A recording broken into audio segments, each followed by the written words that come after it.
Everyone, in today's video I'm going to go through some options for you to consider if you are struggling to sell your flat, and I'm actually going to pay special attention to anyone who is struggling to sell their flat specifically because of cladding issues.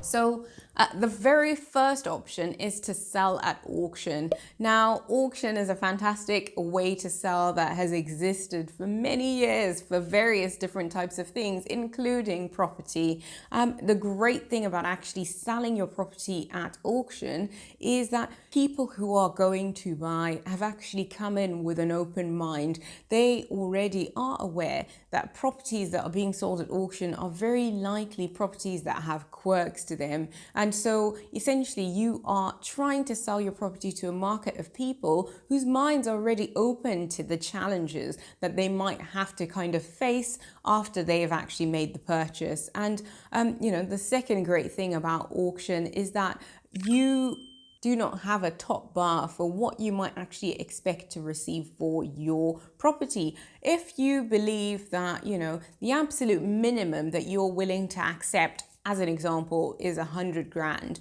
for your property, you can actually set that as a reserve price. And that means that, you will always get either the 100 grand or more should your property sell. And if no one bids high enough for you to get your reserve, you will still retain ownership of your flat. And the great thing about that is at least it gives you certainty that you're not going to get a really low ball figure, but it also opens you up to the opportunity of selling your flat for, more than you might have expected had you just put it out there with a price tag on the open market. So one thing to bear in mind is obviously selling at auction has certain fees involved, and you might not get as much of the price of the house as you would hope to. But, the main emphasis, and I'm going to continue emphasizing this throughout the video, is trying to sell your flat and actually getting it sold allows you to move on to the next stage in your life and actually get some money out to be able to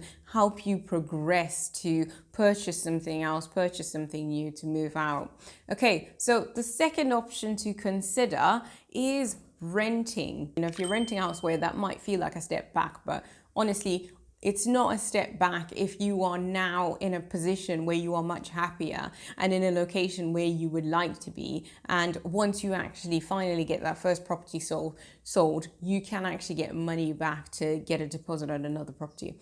If you were single, let's say, when you moved into your flat, when you bought it, and then since then you got a partner, you have children, and you are struggling with the space, the house that you bought was great for the time, but it's not really serving your needs right now. The most important thing is to get yourself in an environment that enables you to progress your life, and being stuck in a place that you can't sell can have an impact on your mental health. And so the emphasis here is helping you get out of that situation so that you are able to actually start living the life that you want to be living now, but at the same time, you're not making a total loss on your property. So if you move out, you can actually rent out your flat to someone else. And most of the time, mortgage lenders, as long as you notify them and request permission, they would be happy to do this. And all you need to do is fill in what is called a permission to let or a consent to let form.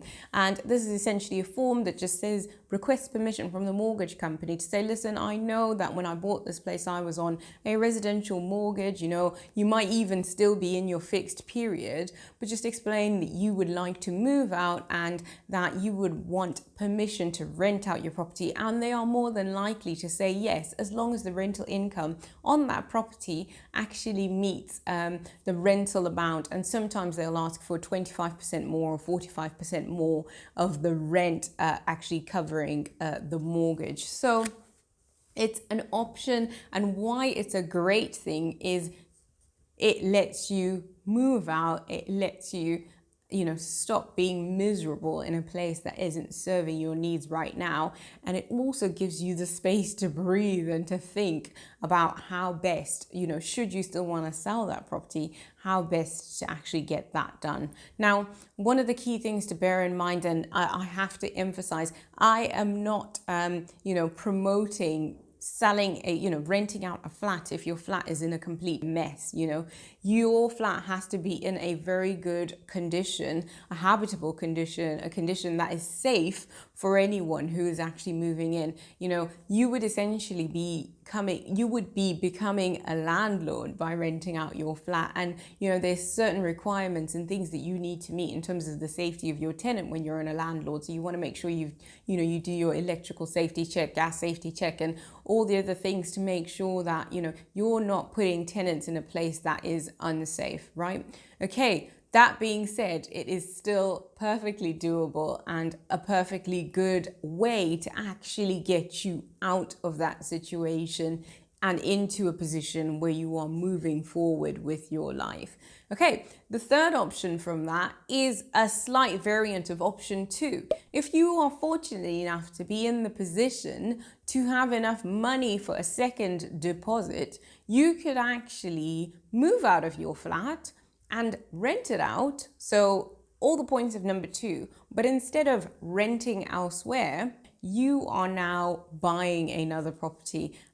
Now, there's certain costs involved in that, like paying additional tax, because in the UK, if you buy a second property, you have to pay additional 3% stamp duty for purchasing the property. But the great thing about this is, if you sell your first property within 3 years of buying the second one, you actually get a refund from the government of the additional stamp duty that you paid. And so this has all the same benefits of point number 2, is that, you are moving out of the house, you are able to kind of move on with your life, to move to the place that you would like to be, but you are taking on the additional responsibility of being a landlord. But in that time, you can then either put your property up for auction, you could put it up for sale using the other methods I'm going to talk about in this video, or you might be able to actually sell it on the open market. Now, if you haven't had the EWS1 form done yet, it might very well be that once it's done, you might find out that you don't actually need to do anything to the property, and the property might come back to its full value, and then you're able to sell it, which would be fantastic. But if the form isn't done, it's at least not holding you up from being where you would like to be. Okay, so the next option is lease options. So what is a lease option? A lease option is essentially when you let someone rent out your house for a period of time, but you also agree at the end of that period to sell that property to them. Now, why on earth would you want to take this route? Okay, so you might be struggling to sell your flat at its full market value right now. Why? Because there are some challenges to it. There might be some additional costs involved with anyone buying your flat right now because of the cladding issue, Okay, let's take an example. Let's just say the EWS1 form has been done, and unfortunately they've discovered that actually the cladding on the building, or the way the building's been built, is not in accordance with current standards, and they're going to have to carry out work to sort it out. And they go through all the process and they give you a bill for each flat, because someone's going to have to pay for it, right? And more than likely that cost is going to have to come from the leaseholders. So let's just say they give each leaseholder a bill and it comes to something like £50,000. This is just an example, by the way. I'm not saying that this is likely going to be the cost for anyone who's in this position. It could be more, it could be less, but 50 is it's an easy number to work with for the purpose of the example in this video. Okay, so that it's going to cost 50 grand contribution from each leaseholder to actually get the building reclad up to current standards. Now, you might say, well, where on earth am I going to get £50,000? Which is the case for a lot of people. Okay, so what you might do is you might decide to go down the lease option route, which is that at full market value, your house would actually be worth £200,000. But because of the issue of cladding, you know, maybe they valued it at £100,000, if not less. Okay, so what you might do is, in a lease option, the person who is leasing from you will say to you, well, okay, I am willing to pay you full market value, i.e. the £200,000, rather than what it's been valued at, £100,000. I'm willing to pay you the full £200,000, but not now, in 5 years' time. Okay, so why would they do this? Because in the meantime, they can move into your property and they can actually benefit from the use of your property, and they are not forced to actually buy it at the end of the 5 years, but they have the option to buy it at the end of the 5 years. And, you know, it would have potentially, if you live in an area where properties go up in value, in 5 years' time, that property might have doubled in price or gone up significantly in price. And so therefore, in 5 years' time, they would only have to pay £200,000 to you for a property that might actually be worth 300,000, you know, 350,000. And so that's how they benefit. Now, how you benefit is, while they are living in your house, they actually pay you rent. So you are immediately getting something back.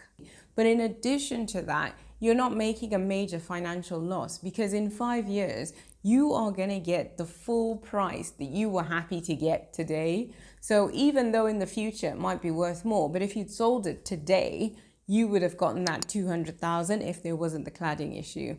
Okay, last but not least, it's actually getting an investor to purchase your property.